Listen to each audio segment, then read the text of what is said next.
Hi, this is Pat Johnson, your sociology instructor. In this mini lecture, we're going to talk about the concept of cultural capital. Cultural capital entails the social assets that promote social mobility in a stratified society. So that's a pretty big definition. What exactly does that mean? Well, think of cultural capital as those things, those assets. An asset just means something that's valuable or useful. And these aren't assets like a big bank account, but they're social assets. They promote social mobility. Social mobility just means you're able to move up easily in society. Social mobility could also mean moving down, but for this case, we're talking about social assets that allow people to move up more easily in a stratified society.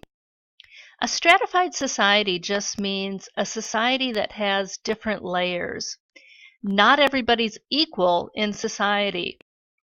Now, we can think of all humans having equal rights, but you know that some people are born or move up on the social ladder higher than other people. So what might be some things that contribute to cultural capital for a person?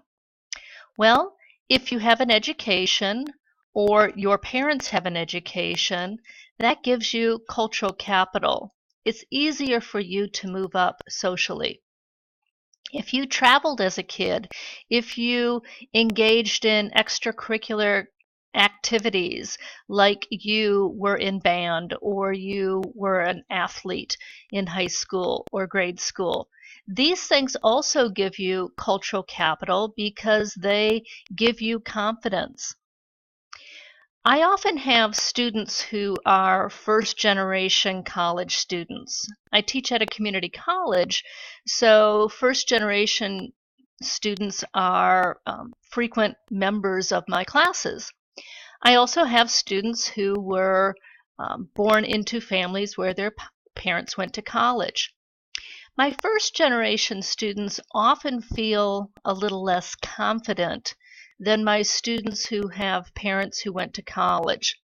Part of this is they have a little less cultural capital, those social assets. They don't have that confidence that comes from having vast experiences as a child that comes from a middle class or an upper class family.